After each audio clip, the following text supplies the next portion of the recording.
Welcome to another episode of The Unseen Paranormal, where some of the scariest things are unseen. I'm your host, Eric Freeman.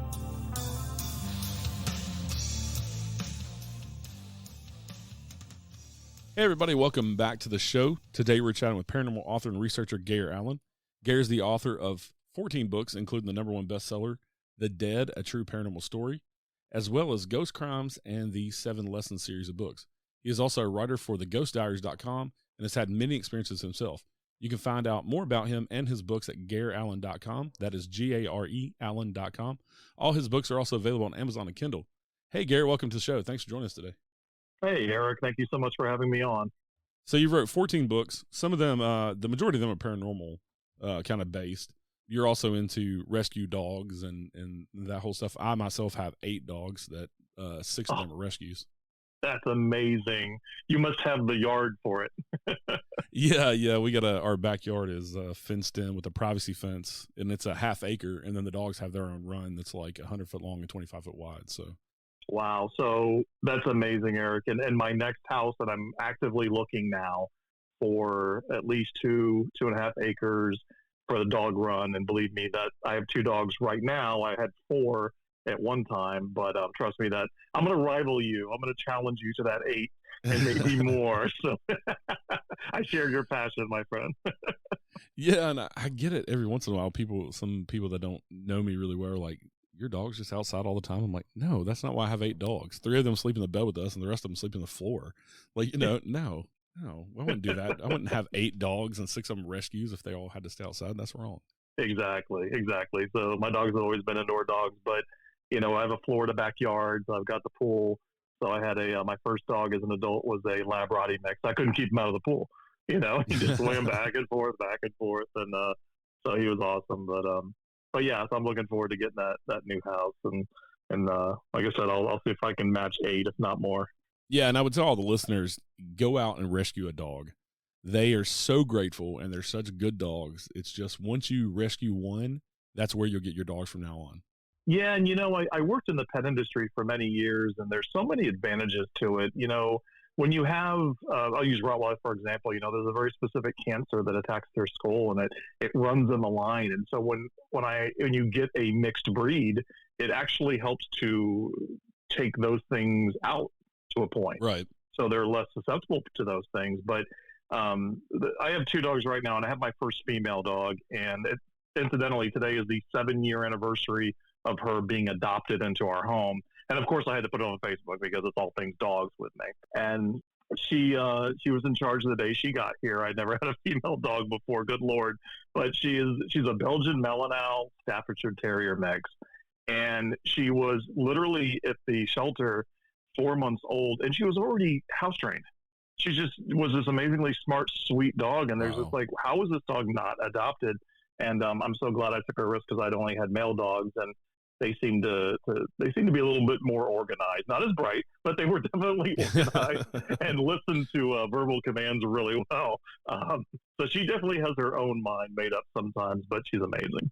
Yeah, we definitely have alpha females. They run the pack around here. So we have a Chiweenie that's a female, and then I have a pit bull mix. I think she's mixed with maybe lab, something like that. But they run the males. The males, all the rest of them are males, and they listen to the 2 females. So yeah, it's definitely a matriarchy. For sure. But getting into your paranormal past and books, how did you come to start writing about the paranormal? Well, I really had no interest as a child, but I had an experience when I was 12 years old. I was living we had a 2-story home, and my bedroom was at the very top of the stairs. And one night I went to bed, and I was laying on the bed, and family dog was at the foot of my bed. And I just laid down, and I hadn't even nearly, fallen asleep or started to. And my bed just suddenly out of nowhere lifted off the ground. And it was probably only a few inches, but I froze, and it hovered for probably just a few seconds, which felt like an eternity. And then it fell back down, and it was a very heavy wood bed back in the day. And my limbs moved, and the dog jumped off the bed in response, sort of giving me proof that had actually happened. And then almost as if on cue, my older brother had been walking up the stairs, and my door was cracked a little bit, and he kind of opened it the rest of the way, and he said, "What was that noise?" Again, telling me he heard, that it fall back down. Right. And I just stared at him. And he walked away, chalking it up to another weird little brother moment, I'm sure. But that was the first experience I had that I said, "Wow, there's something else here." And as I got older, when I was in my early 20s, I took a chance and went into a metaphysical bookstore where they also had an academy. And I started to devour books on reincarnation and astral projection and divination. And I couldn't get enough of it. And I had past life regressions done, and I learned how to read tarot. I had so many experiences once I started opening up to that. And I actively tried to get out of my body and do all these things and experience things outside of the physical. And I wanted to write them down because I'd tell people about my experiences. Everybody was so interested, and I said, "Well, I really want to write them down." But metaphysics is such an interesting. It's under the paranormal umbrella, so there's so much there to experience that could help us learn and live a little bit better lives, or at least have a better perspective on things. At least knowing that this isn't it. There's so much more here. Right. And so my attempt at a metaphysics 101 was the 7-lesson short stories. I wrote 7 books. Each about a different topic, whether it was divination or astral projection, reincarnation. And as I wrote them, I used fictional characters, and people said, "Did that stuff really happen to you? Is it based on your experiences?" And I said, "Yes." So I finally said, "You know what? Let me finish these short stories." And so I wrote The Dead, which is literally everything that's happened to me since the time my bed levitated at 12 years old until 2014 in chronological order. Every metaphysical, paranormal experience I had had. And a little bit and how it changed my life and how I integrated it and sort of changed my perspective on how I see things. Yeah, and you've had all manner of activity happen, and I know I've heard you talk about this on other shows, and it's kind of along the lines of a thing that I've come to realize, especially doing the show here and talking to different people, is that it's all somehow connected. It's all under the paranormal kind of supernatural umbrella, but all the paranormal stuff is connected. So even like the metaphysical and like the astral projection and spirits and that type of stuff, it's all connected in some way. It's weird. It really is. And, so in metaphysics, it's connecting with your spirit guides and doing past life regressions. And so, I worked so hard. Back in the day, I'm going to date myself here, but I had cassettes, and the cassettes would play this certain music and certain tones, and it would put me in a certain meditative state so I could connect with my guides. And of course, my dream state that I'd always dreamed vividly, but it just went off the charts. And it was hard for me to distinguish dreams from experiences sometimes, especially if they were, traumatic or dramatic dreams. And when you reach out to your spirit guides and you connect with them, well, they're kind of out there in the same realm where, I don't know, you might find a ghost or, God forbid, a demon or whatever. So there's another plane of many things, and it's no different here. Somebody were to visit Earth, they'd say, "Oh, look at the nice people." Well, there's some not so nice people as well. So there's, everything kind of coexists in that realm as well. And so that was a little startling because I sort of went into it going, "No, it's got to be all good on the other side, right? That's it's our heaven, right?" Right. No, that's not the case. They have their stuff too. And so I kind of determined over the years. Again, this was in my early 20s. I'm 52 now. I'm gonna be 53 in January, and I determined that I'm a very young soul. I have to be because I'm actually a very grounded left brain guy. So for all the things that I believe in, I actually am very analytical. And if you read my books, you'll see that I take it all in and I make sense of it, and I can dismiss and debunk things pretty easily and not be disappointed because there is a physical world that has laws of physics. So things happen. But there are other things that I'm like, no, I just, I think the metaphysical and paranormal and our connection to that resides in the subconscious, which is also where the emotions are. So when something resonates with you on an emotional level, and you can connect it to that, I think that's when you find the reality of the truth in that other side. Yeah. And it's interesting how a lot of people that are in this field, like you said, your experience happened at 12, mine happened at 8, the very first paranormal experience that I can remember. And oh, wow. Yeah. And it's weird how it happens and then it kind of thrusts you into paranormal for the rest of your life, basically. Yeah, and that can't be a coincidence, right? I mean, the one of the golden commandments of metaphysics is, there are no coincidences, and it's become trite over the years to hear people say that. But to your point, very early on, if something is thrust in your path or you're put into an experience, you know, those are the formative years as a child, right? You Right. know, and so you're definitely going to integrate that in. Whether you embrace it or repel it, of course, is up to you. But you're definitely going to have a reaction, and it's going to change your world, and you have to reconcile that. And you know, at 12 years old, I was terrified. I can't imagine how you felt at 8 years old. Yeah. Can you tell me what happened? Yeah, I was asleep in my bed. The foot of my bed was facing the door, and I sat straight up out of deep sleep, just sat straight up, looked at the door. My door was open, and I always slept with it closed. It was open, and there was a glowing figure of a lady standing in the door. And so I jumped up, you know, it scared the crap out of me. So I jumped up, flipped the light on, slammed the door. And ever since then, I've had paranormal stuff happen my whole life. Oh wow! Do you have any idea who the woman was? I don't, because my parents bought the house before it was even built. But there's no telling, you know, what happened on the land. It was just, as far as I know, it was just a farm. It was just farmland that got sold. But yeah, it was interesting. But I think with the empathic stuff, I always say you're like a lighthouse in the dark if you're an empath. And I think that it was just something that, you know, maybe at my age, I was starting to come more into the empathic stuff. And so maybe it was some sort of spirit that noticed me and just decided to say hi.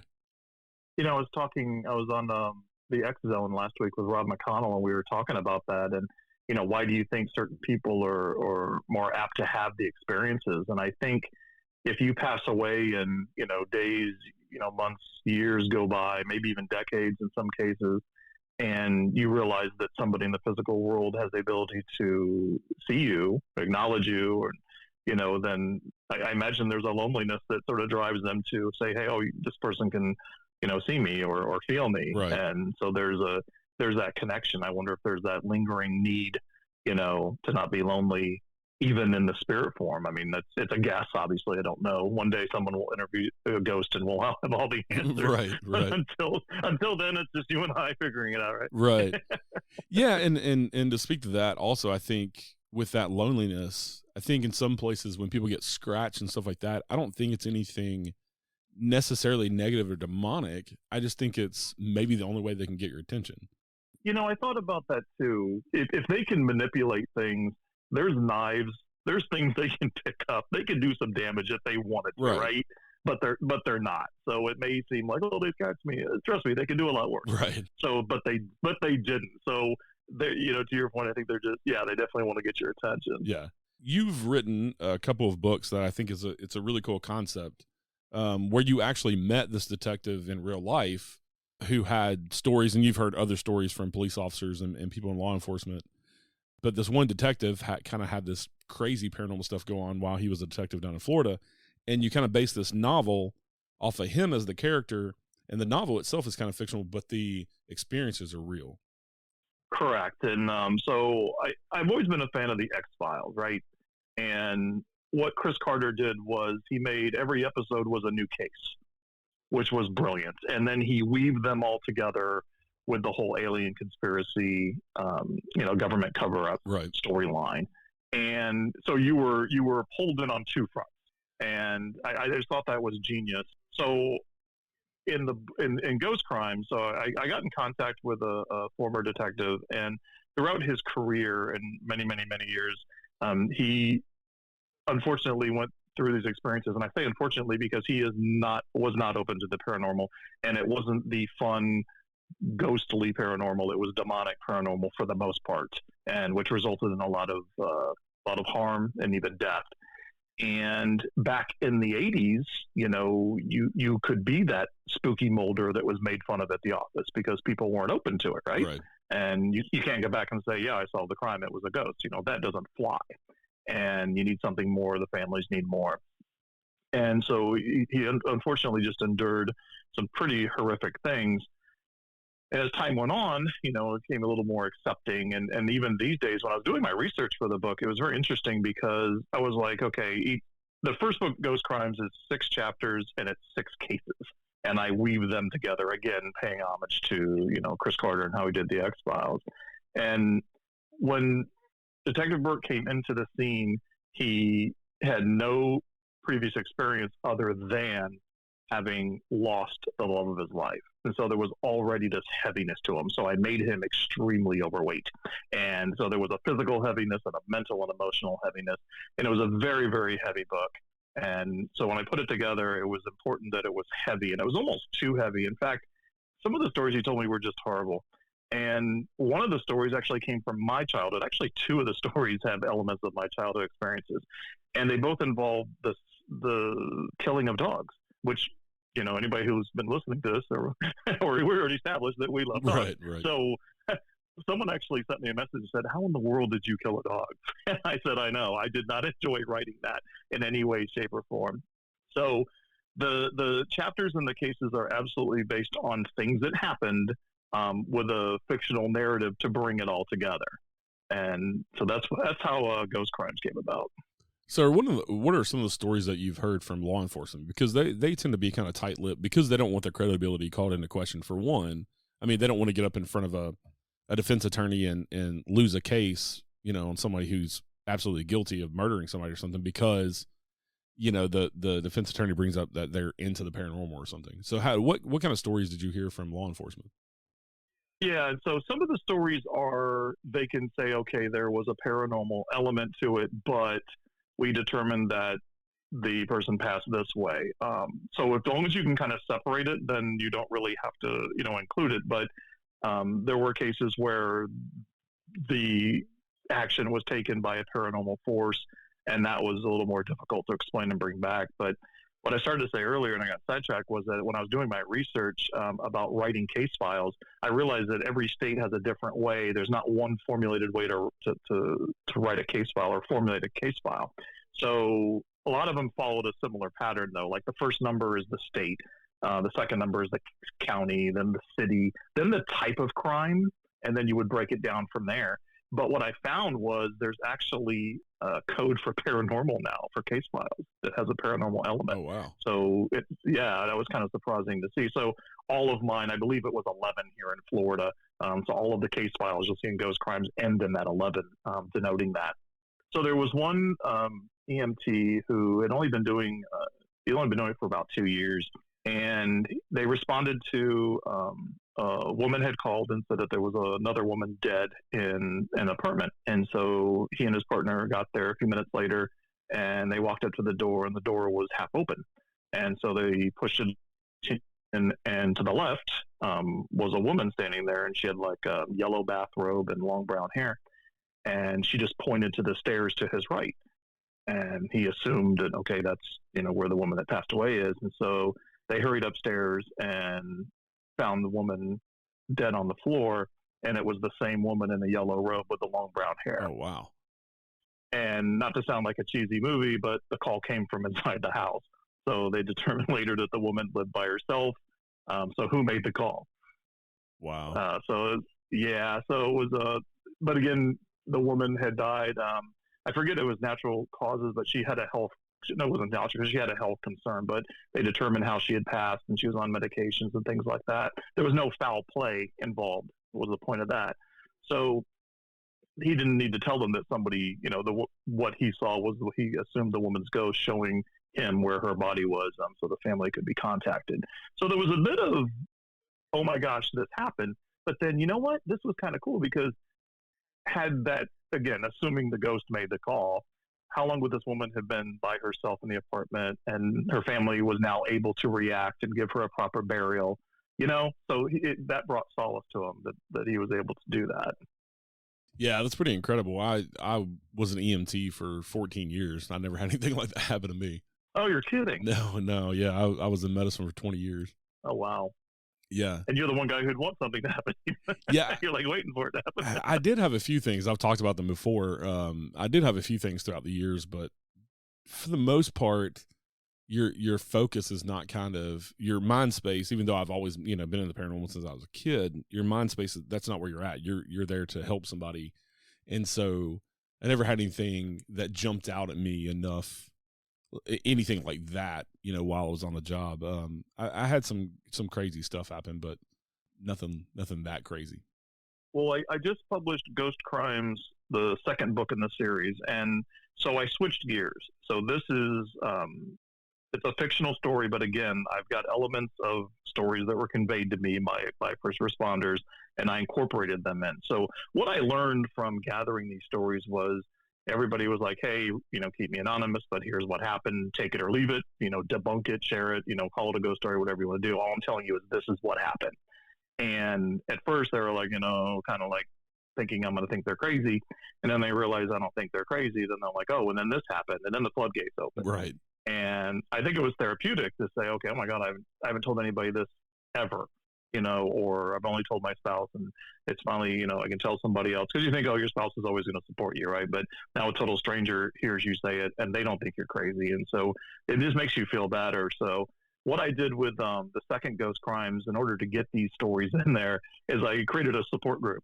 So they had gone through all this horrific stuff in the first book, and then I had somebody create a support group. And so I have random first responders weekly that I can just throw in sort of random stories of real events to keep the reader, excited. Oh, kind of cool campfire stories while the narrative of the book continues through. And so that was the format of the second book. Yeah, and I've talked to a lady named Martha Hazard Decker, and she is a retired police officer, and she was a detective for many years, and she was also a child death investigator down in Texas. And I had an interesting conversation with her about why police officers don't come forward and that type of stuff.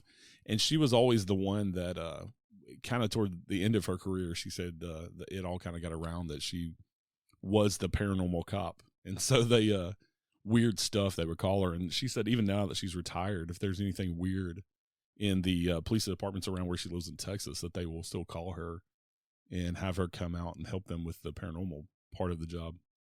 Yeah, and I gave the main character in Ghost Crimes is Detective Burke.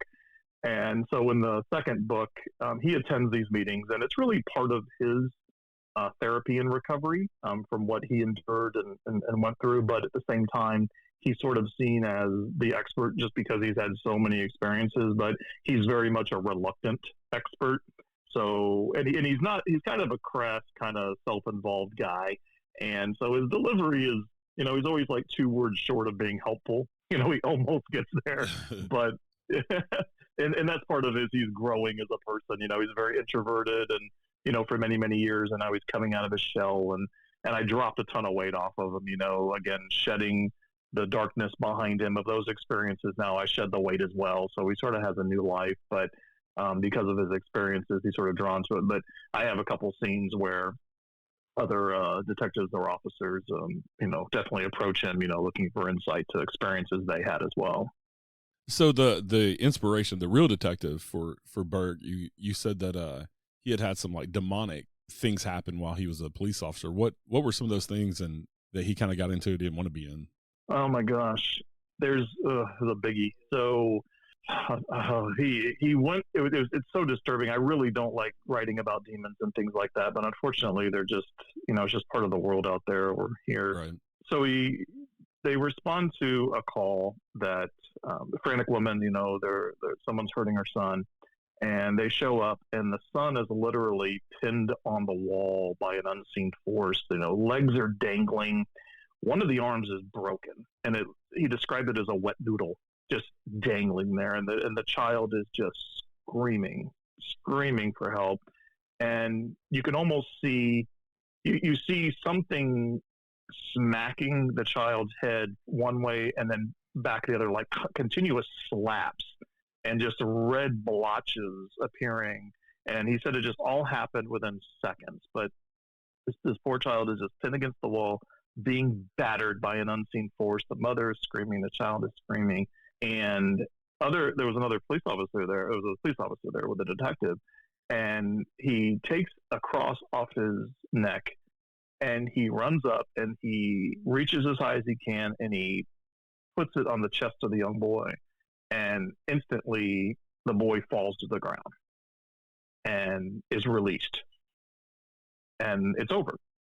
And they take him to the hospital, and of course they want to blame the parents for child abuse after the fact, the investigators, and of course that's not what happened.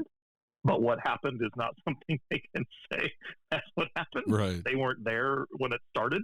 They walked in kind of midway through, And so the second part of that is that night, and I use this story in the book. I changed up who it happened to, but I use this story in the book as well. So that night, the police officer is sleeping, and he dreams that he's pinned against the wall, and the demon is now doing to him what he had done to the child. Wow. So he wakes up from this nightmare screaming, and to hear him tell it, he's pinned against the wall. He falls to the ground, breaks his leg, because he's way up high on the ceiling, on the wall, and he hears in his ear, "You don't have a cross to save you now." Wow. And in the book, I have somebody telling this to the group, and so someone in the group says, "What happened next?" He said, "I got a cross," and it kind of gives them levity, to the situation. Yeah. Wow, that's insane. And like you were saying, of course the focus becomes the parents, because how do you explain that this kid is abused by this unseen entity? Because in our legal system, they want somebody to be held responsible for this kid getting hurt. To put the parents in that situation, that is crazy. When you have parents who maybe they got calls because they were, rough on their kids, or, strict disciplinarians. And so when something like this happens, they say, "Oh yeah, they just took it to the next level." Right. And so it's a very easy deduction when you're an investigator to come to that conclusion. And no one would blame you for making that conclusion, especially if you have prior complaints. And that's the scary part of that. And there was another case, I didn't include it in any of the books, but it was just an interesting story that a couple got in a fight, according to the neighbors, domestic, disturbance. Police show up, and the woman is battered. And she's like, "No, you don't understand. My boyfriend didn't do this. There's something in our house doing it." And so they think she's just trying to protect him. Yeah. But literally, he walked into a room, and she's being abused by an unseen force, and the neighbors heard it and called the cops. But of course, what are the police going to think? Why wouldn't they think that was the case, right? So makes more sense than, angry ghost.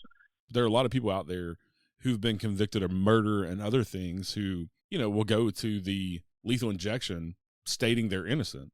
And so, yeah, what portion of that is actually paranormal stuff, is interesting, because you have all these people who are wrongly convicted, and people like parents, in that situation, getting blamed because their child's being abused, but maybe they never put a hand on them.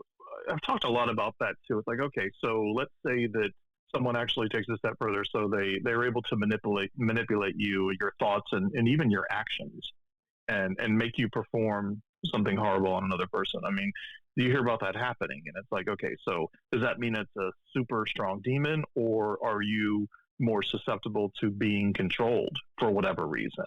And I always found that interesting, because it seemed to me that when you read a lot of these cases and look at a lot of experiences, it's people who sort of may let their energy and guard down. Yeah. And the quickest way to do that is to be under the influence of drugs or alcohol, to have a negative or low perspective or attitude or feeling about yourself and the world around you.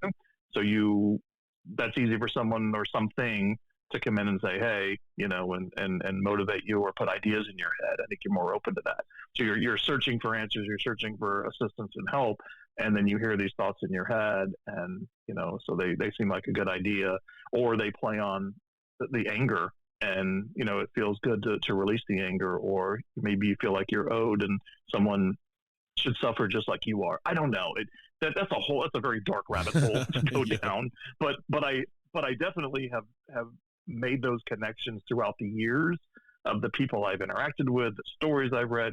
It just seems like you're more susceptible when you're not healthy in that respect. Does that make sense? Yeah. I've had a few guests on that we've talked about that. One of them I talked to about a film that he has made that coming out here soon, but about a lady who was into drugs and stuff and believes that she got exorcised by baptism. And we kind of went down that rabbit hole a little bit about what part of that is mental health and people having real mental health issues versus the paranormal influence.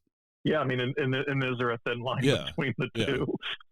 Yeah, and not to say that, there aren't mental health issues like, schizophrenia and stuff like that, but when you see some of these cases of people being influenced, there's lots of evidence there that they could have been influenced by the paranormal, then how do you separate the two?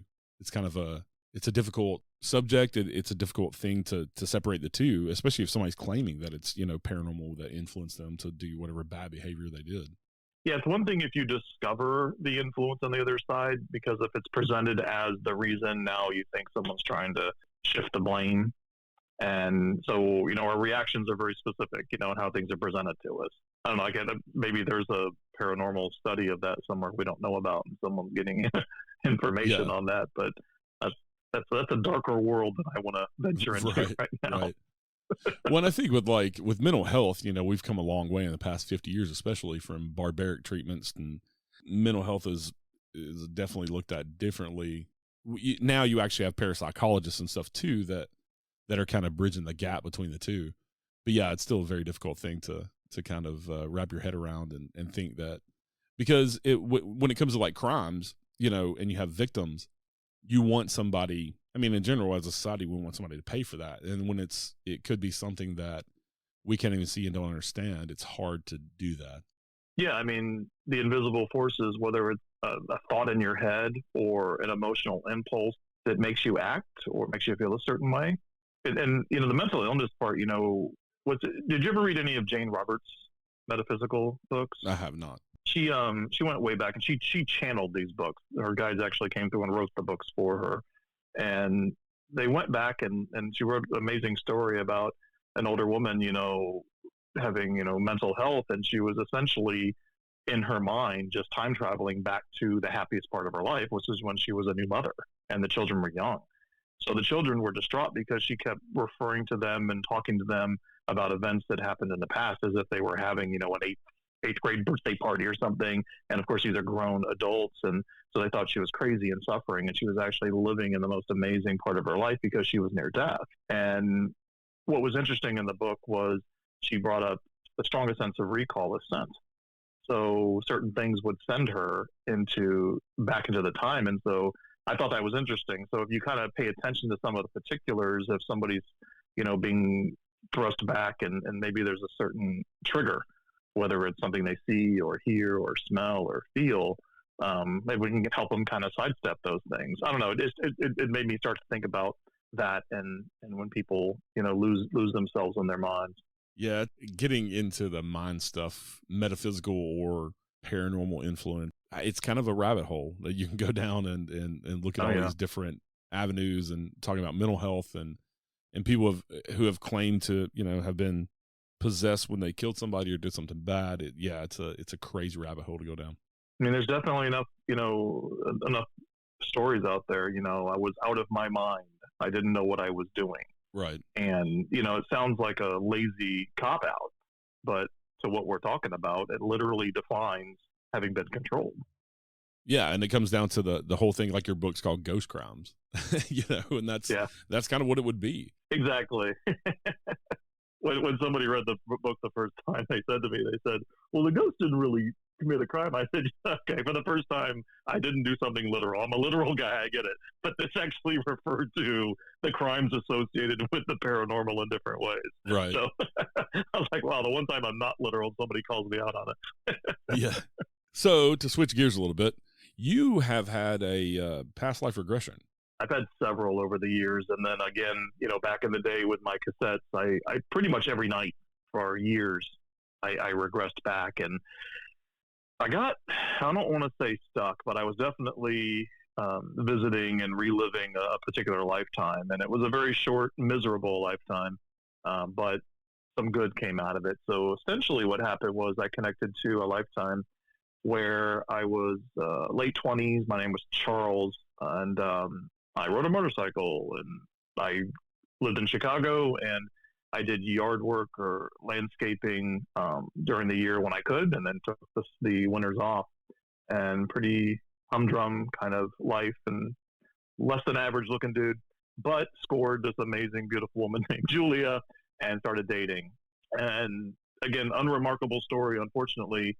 Dated for a few months, riding on the bike one day on a beautiful spring day, hit something in the road, oil or something, going too fast, and was thrown off the bike, landed on my back, and was crippled from the waist down for the next 11 years until I passed. Wow. And Julia was killed instantly underneath the bike, and later found out that she had been carrying our unborn child as well that we didn't know about. And so basically lived 11 years in a chair, self-medicating, miserable and depressed until it finally passed. It's funny because I was due to be born in the beginning of December of 68. And in that lifetime, I died in December of 68, but I was born in January of 69, just 2 weeks later. Wow. So my mom told me they even tried to induce labor at Christmas because the doctor didn't want to have to deal with me at Christmas time. And I just held on until January 12th. So I connected with that life. And when I connected with the life, it was very emotional. It was very horrific. And it's sort of crazy to say, if you haven't done a past life regression, there's a difference between seeing a story in your head and reliving it or living it. And up until that point, I had never been able to sleep with pajama bottoms. I couldn't have covers on my leg. I was claustrophobic on my legs, and I wore shorts constantly. After that, that completely vanished and went away. Wow. And I was like, okay, that's a positive from that, horrible lifetime. Yeah. So in looking back, there's definitely an addiction in that lifetime, a compulsive personality. And I sort of recognized at that time that I sort of carried that over here as well. So I have to be careful. I can indulge, I can do my things, but I have to. It's not an escape. Is the lesson there? And there was definitely 11 years of escaping, through narcotics and alcohol and some other things. Yeah, that's pretty interesting that you could connect it to when you were born into this life, and to when that person died. That's pretty amazing.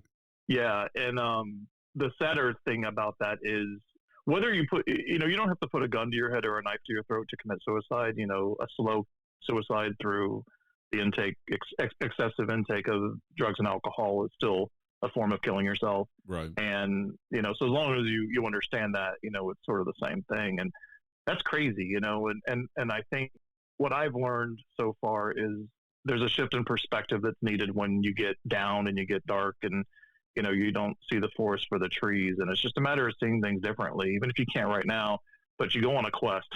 What's the lesson here? I'm going through something. I'm not enjoying it. There's got to be a lesson or I wouldn't be going through it, right? Because I don't think we just go through horrible things for the sake of, hey, I went through that horrible thing. Right. I think there's something to be learned there. And, that's when you listen to other people and their thoughts and their perspectives or their attitudes. And it just takes one day somebody to say one thing and you go, thank you, and you're able to kind of shift out of it or at least start to get out of it. And I've learned to really just listen to everybody. And sometimes it comes from unlikely sources. I've learned that as well. So yes, I'm growing. How about that? So it was, at 52, I'm still growing.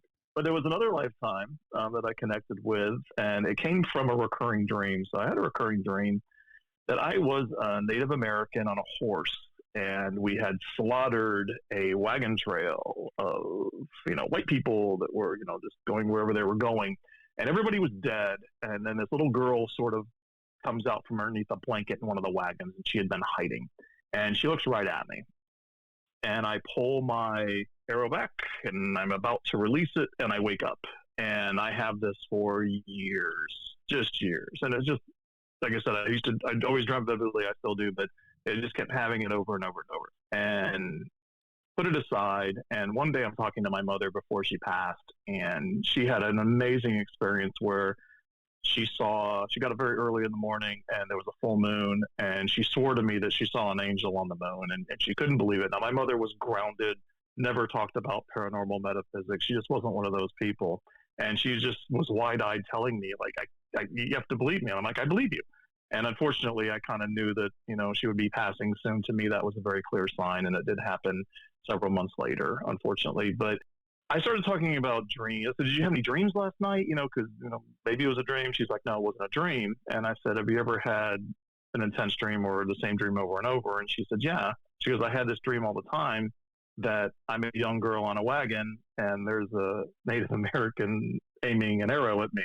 And before he releases it, I always wake up. Wow. I didn't say anything. I didn't tell her my dream because the intensity of what she had seen and what I thought and knew that to mean I just wasn't prepared to go there. Right. And so I was able to connect more and more with that lifetime, not as much as the previous one, because things were different in my life. I didn't have as much spare time and downtime, but I was able to connect with that life, and I included it in one of my books, again, as a fictional story, but I was able to use it. And the main reason I write so much is because I wrote a book called Two's Company, Three's a Pack, and it basically is adopting two dogs and then 3 years later getting a third and all hell breaking loose because now it's a pack. And I know you know what I mean by that. Oh, yeah. So those two, and I was like, what the heck? So I got to figure out how to, and of course there was a lot of loss. And so it's a story about dogs, love, and life. And I talk about the passing of my mother. But one day I was telling a story and somebody corrected me and said, no, remember it was this. And I was like, oh crap. I said, I'm starting to go. My mind's starting to fade. That was a minor thing, but I wanted to preserve those memories. So putting that past life with my mother, talking, writing about the first generation of my dogs, and I'll have many more generations, I'm preserving them so that I can go read them later. So that's the main reason why I write now. Yeah, I've always been interested in the past life stuff. Some of my own experiences, my own thoughts in my own life. One of the things that I've never understood, I have an irrational fear of bridges over water, to where if I drive over them, I white knuckle it. If I can see the bottom, like I've been down to Florida, like to the Keys and stuff, and the big long bridge going out to the Keys has never bothered me. But around here in Tennessee, we have like huge bridges go to the Tennessee River and all these other big bridges and other places I've been. So I've always wondered if that was something that happened to me in a past life and it just carried over now, where maybe somehow I went off a bridge and died, or jumped off a bridge, or something to that effect. But yeah, the past life stuff I've always found interesting, and probably should try my own regression at some point in time just to find out if that is where that fear comes from. I never liked motorcycles. I'm not going to say I had a fear of them, but I did not like them. They were loud. I would never drive one on the interstate. I'm not that skilled to do that. So I definitely have a respect for them, which could definitely carry over. I have a fear of flying that my father has, and my younger brother to a point as well. We'll do it if we have to. If I have to go to Vegas at least every other year. Sorry. So I got to get on a plane. I'm not driving from Tampa. So suddenly I can muster up the strength to make it happen. So it's not a fear or phobia, but I am terrified of turbulence. So when I fly and there's turbulence, I mean, I'm like squeezing the chair in front of me, and I'm having a panic attack. And I finally broke down and said, "Hey, give me Xanax or something." And she's like, my doctor's like, "All right, I'll give you a tiny, tiny baby dose." And my anxiety burned through it like it was an M&M. It didn't help at all. Right. But anyway, what I think is it could definitely be a past life thing, but to me, it's the lack of control. Same thing as roller coasters. I used to love roller coasters. Now I'm terrified of them. I'm like, what is this? I had a panic attack last time I got on a roller coaster. It threw me. I was like, I don't understand why I had a panic attack. I was all excited to get on it. And I think it's the lack of control. Yeah. That's kind of what I determined. But I said, you know what? I can live the rest of my life not going on a roller coaster. I'm okay with that. No harm, no foul. Yeah. The only two phobias I have are the bridges over water. I'm fine with other bridges, just bridges over water for some reason. And then I don't like heights at all. And I'll get on a roller coaster. I'll get on the very front of a roller coaster. Love it. But yeah, heights, no. I don't do heights. I will flip out. I get vertigo and I get the panic attack, stuff going on. Yeah. And it's weird because I've never had anything happen to me, that had to do with either one of those, but just that irrational fear that somehow it's going to kill me, I guess. Yeah, it's interesting. It's not the bridge. You said it's the water, so that's kind of specific. Yeah, and down there in Tampa, I've been over that big bridge that y'all have, and I don't like it at all. If I'm riding in the passenger seat, I just either look straight ahead, close my eyes, something. But yeah, just a weird, and like I said, I've always wondered if that stuff comes from the past life. And I've been on the fence about the whole past life thing, but you hear these stories. There's a psychiatrist out there, and I forget his name, but he's done some really good research on past life where kids remember verifiable details of these past lives that he can go and verify and prove no way that the parents have told the kids these details or anything like that, and actually gone and the kids have gotten to meet the people's family that they are reincarnated from. And so yeah, there's some interesting stuff out there, but still kind of on the fence. I think for me, I'm kind of on the fence with the past life stuff, but it's definitely an interesting topic. Yeah, like I said, if I can move past some things in this life because I connected to something in the past, it's like, oh, okay, that makes sense. Right. So I was, great, rock on. But at the end of the day, you still got this one to live. Right. It's all well and good to say, hey, I was the, quarterback in the 8th grade. You're old now, so move on, But it kind of makes sense for me, and a lot of the reading I've done, that if you're on the other side, or, heaven, whatever you want to call it, and there's nothing but love and bliss and happiness, it's like you come here to kind of see the other stuff, Right. that you don't have in that reality. So spirits or souls come in and go, wow. But how much more do they appreciate the love and the positive things? How they experience the negative things? I guess so. It's sort of like a school in a way to keep coming back to.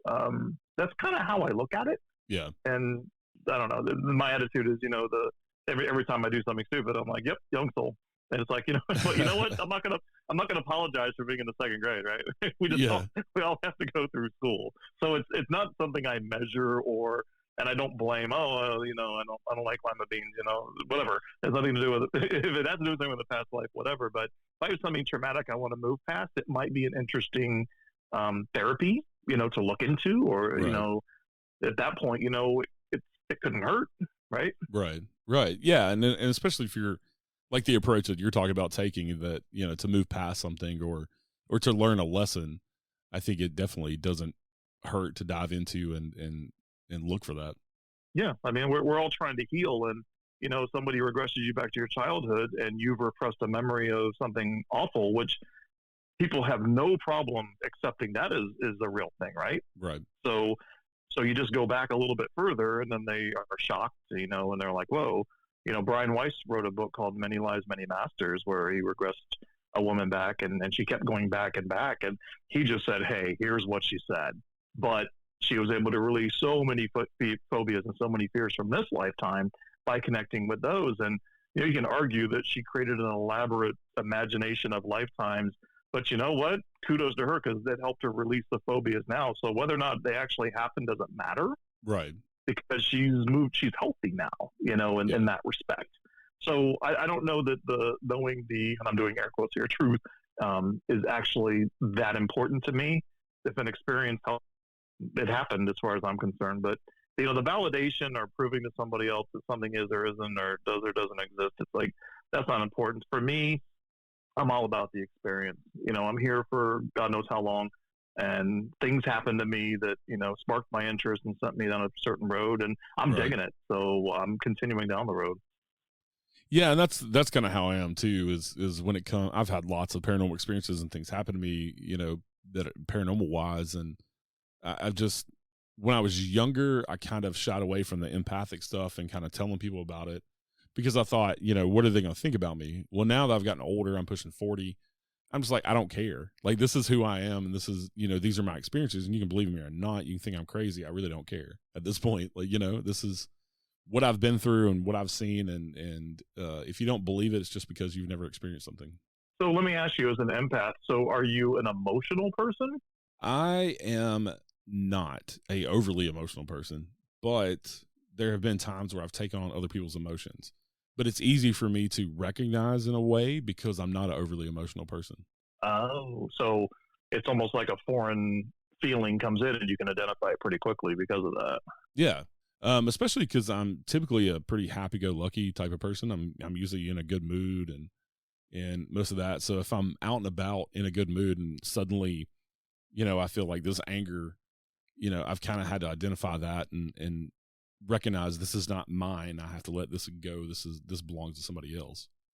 And so it's a lot of energy like that. I'm pretty good at reading people in general, what their intentions are when I meet them, whether they're a good person or not. And I usually know within the first couple minutes of talking to somebody, if for whatever reason, my intuition says this person is not good for you, later on down the line, I usually find out why, from somebody else or something that they do. So is that a feeling you get through like your solar plexus? Is it a thought in your head? Is it a combination? It's kind of a combination. It's kind of a like gut feeling. It's kind of a, sometimes it's a thought. It's this person. It's hard to describe. It's, for me, it's more of like a gut feeling. of like just it's like two magnets. When you try to put, you know, north and north together, it kind of repels. That's kind of what it feels like. Like my body is, I'm subconsciously distancing myself from this person. Interesting. Yeah. So years and years ago, you know, in my quest to learn all things metaphysical, got into chakra alignment, right? And I learned that.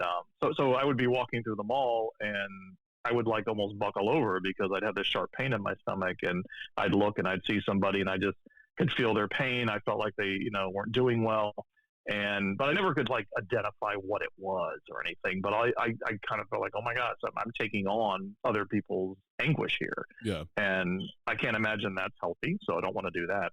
And so the more I read, it was okay. You can actually you want your chakras to be open and spinning, but they can be too open, and of course they can be too closed. And if they're too closed, they actually govern a lot of our internal organs, and you can develop issues with your internal organs. Wow. So anyway, I to this day, every now and then, if I feel something in my stomach because I'm around somebody, and I'm like, I kind of just wave my hand over my stomach, and I'm trying to close off because I can kind of feel something creeping in, and you know, I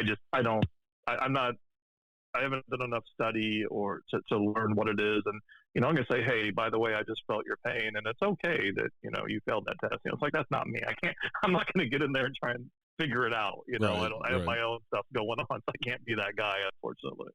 Well, and also like a lot more comes along with it than that for me being an empath. One of the things is I kind of know things before they happen sometimes, which is kind of weird.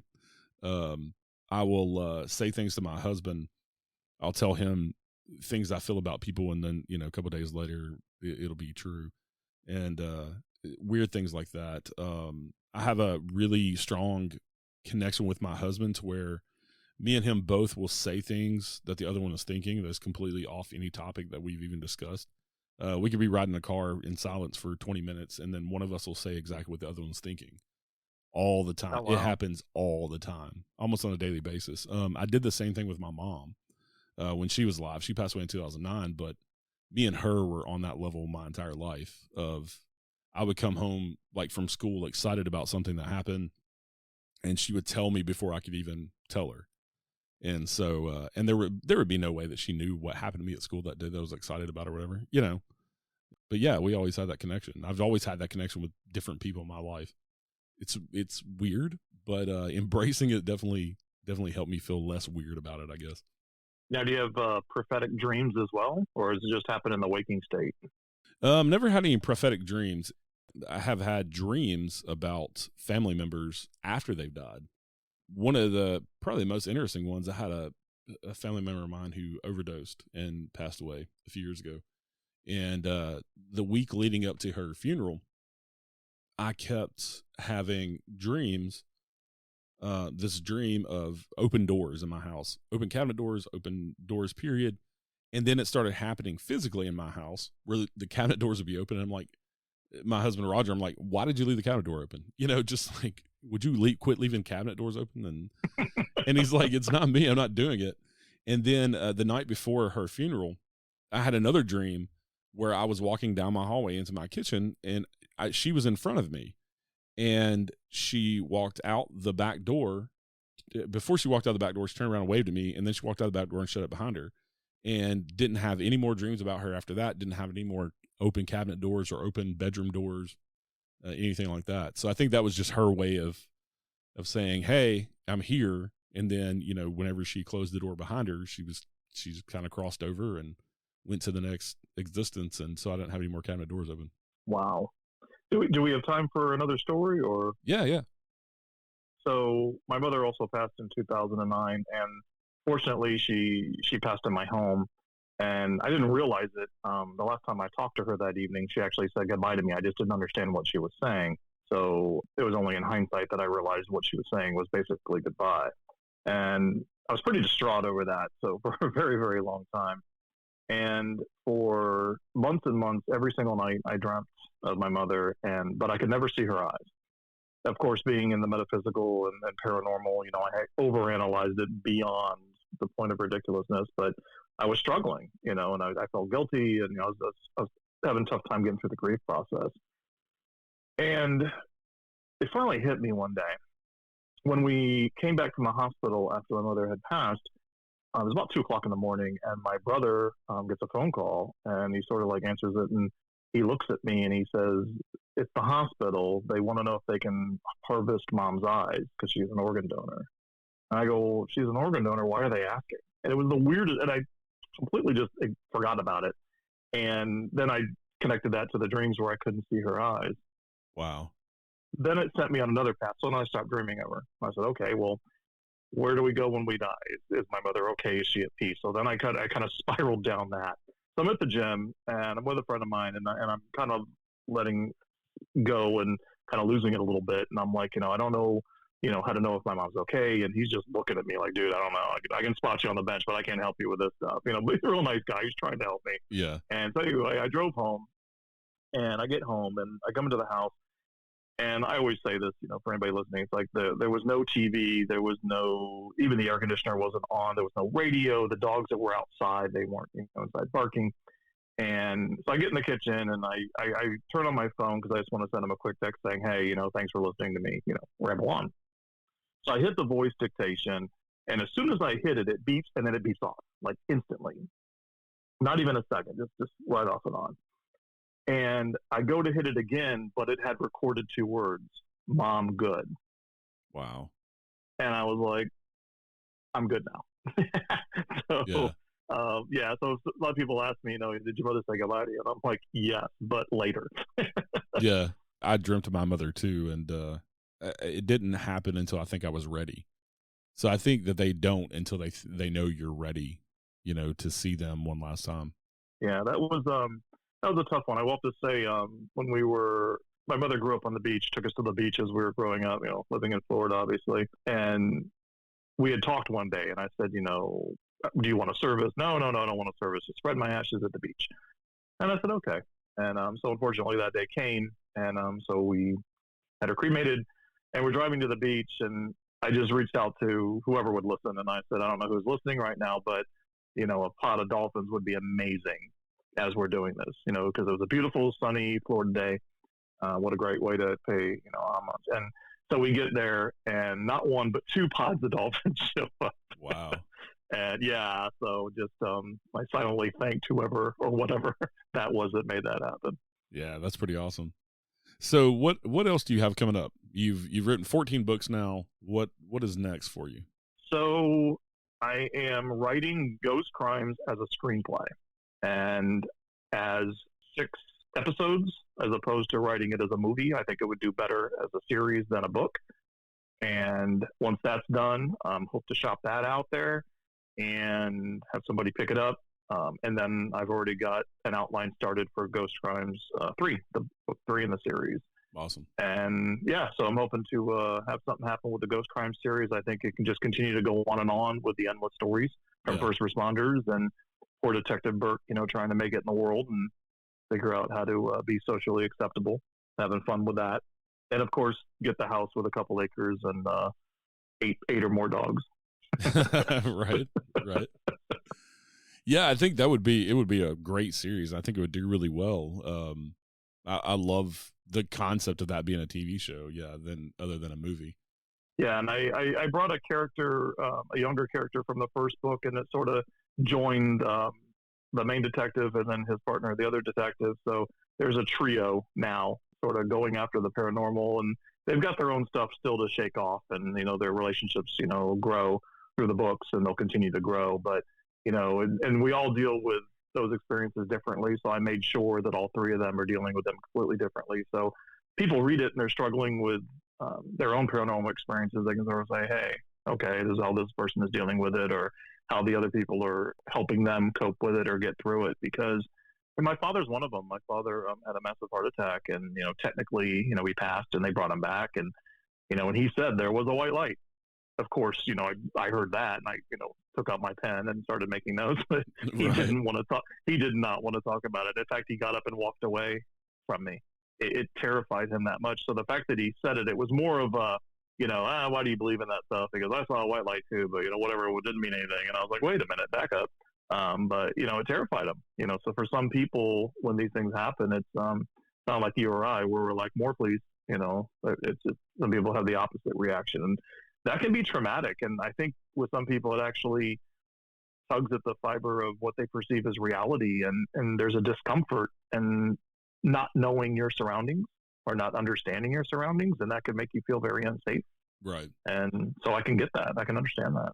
All right. Awesome. I thank you so much for coming on and talking to me today. I've had a good time chatting with you. Oh, thank you. This was awesome. Thank you so much.